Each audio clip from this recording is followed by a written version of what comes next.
This is the fastest and most efficient tutorial for those beginners in VRFS, so let's get straight into it. To do a low driven pass, all you need to do is aim for the heart of the ball and the centre of the ball, and simply keep your foot on the low on the top of the ball basically. So as if you're rolling it against the top of the ball, but obviously aim more to the centre of the ball and it will roll like that. And obviously swing your arm further back and put more force into it. Moving on to a lob pass, if I want to pass that target over there, it should look something like this. Obviously that was a bit far, but you get the point. So to do a lob pass, all you're doing is it's the same as a normal pass. You're still aiming for the middle of the ball.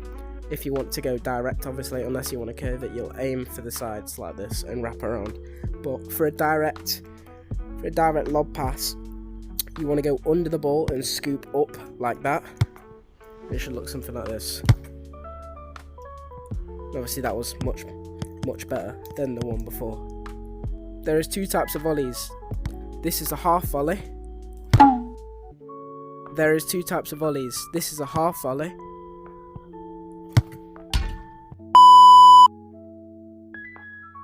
And then you've got a normal volley. Alright.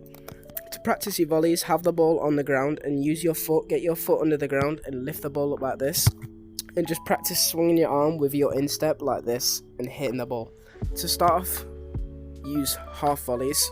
So to do a half volley, obviously that was terrible, ignore that. To do a half volley, let it bounce and then you go for the shot. And basically just make sure you use your instep and try and get a direct shot with the ball. So try and keep the ball going in a straight line. Obviously that was a bit shocking, but you get the point. So for a half volley, let it bounce and then go for it. The best time to volley is when it's about either your shoulder width or you're just above your waist. So around your chest is when I normally do it, but obviously it's personal preference, whenever you feel like it's right.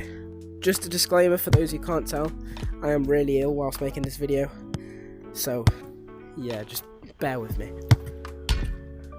As a beginner, you don't really need to know how to do bicycle kicks, but to do a bicycle kick, it's the same process. Flick it above your head, and essentially as soon as the ball gets just above your head, you're swinging your arm with your instep like this. So flick it above your head. I made up for it. It should look something like this. To dunk, which should look something like this.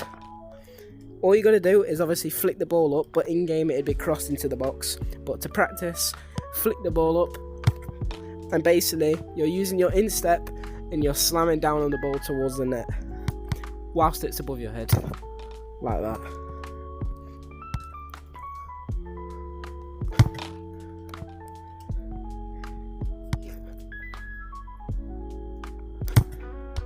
That was shocking. Oh, get it! Get out! To do a low driven shot at one of the corners or just at the bottom of the net in general, you're doing the exact same as a pass, but obviously swing your arm further back. Okay. Swing your arm further back and put more force into the ball. To do a normal shot with the side of your foot, it should look something like this, where it's getting height on the ball. Obviously. Yeah. Alright. But yeah, to do a normal shot, you use the side of your foot, aim for the heart of the ball, and obviously depending on how much height you want to get, that deters how under the ball you should go. Say if I want to get lots of height, I go under the ball like this. Not like that. To do a power shot, use your instep and use your laces and head straight directly towards the centre of the ball, like this.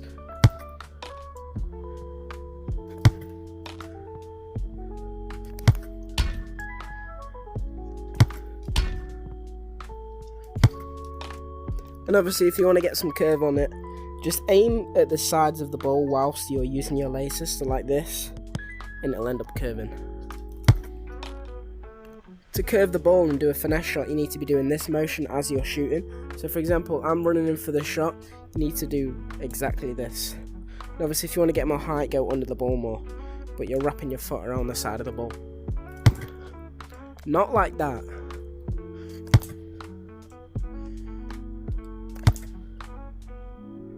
When defending, you need to know how to properly tackle. So to tackle, all you're simply doing is, the best way is personally just move with the person and wait for them to come to you. And obviously when they take a big touch on the ball or they mess up, that's when you go in for a light tap on the ball.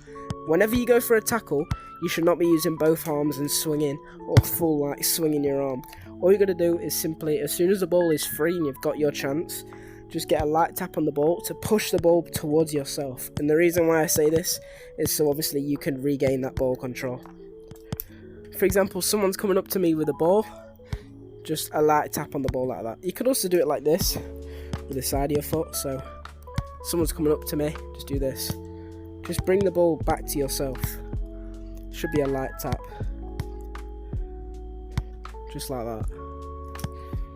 The basics of dribbling. How to go side to side. Simply have your foot at the side of the ball, and you need to move left and right with the ball like this. Just keep your arms still whilst doing this process. Obviously it will look something like this, but it does take practice. Obviously start off by doing it stood still instead of moving forward. Then what you want to get used to is, as you're going side to side with the ball, start moving your arms in this motion. What this will do is it will basically slightly push the ball back so you regain that ball control. So it should look something like this. So essentially you're just moving side to side with the ball and moving your feet very slightly so you can obviously pass back to the other foot and regain that control. To do a step over, all you're doing is, whilst the ball is at either side, I'm going to have the ball at my left side because that's my weak side. You're essentially getting your other foot and wrapping it around like this. Just get practice circling your arms around the ball and make sure you're not touching the ball. And obviously try it whilst you're moving the ball.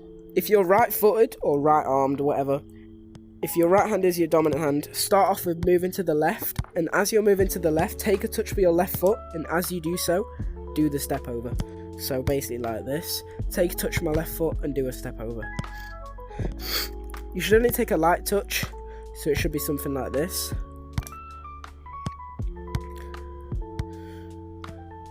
And then practice it whilst moving in this motion, going slightly forward. And then obviously repeat with the other side of your arm. So just practice with both feet. There are different flicks, but the easiest flick you need to know, well, the two easiest flicks you need to know, is simply flicking up above someone's head just like that. So going under the ground, using your instep. You don't really have to use your instep, but just flicking up like that. Obviously, as I said, you don't have to use your instep. It's whatever you prefer and whatever you're better with. And another way to do it is by having your feet at the side of the ball like this and bringing it up over someone's head. It should look something a bit like this, and it's that simple. And that is it for this video. If you want a tutorial on how to be a good goalkeeper in VRFS, let me know in the comment section down below. If this video helped you out, because obviously it was a quick video, just let me know if it helped you out and if this video was good or not for you, because obviously it is rushed, but it is the shortest tutorial in VRFS that there is, I'm pretty sure, but I've got no clue. At least for YouTube it is, from what I know. But I hope you all enjoyed this video, despite me being ill and having an annoying voice. But yeah, I appreciate you all for watching. Make sure you like, comment, subscribe, just show your support, show your love. Let me know if you want a goalkeeping tutorial, and yeah, take care everyone.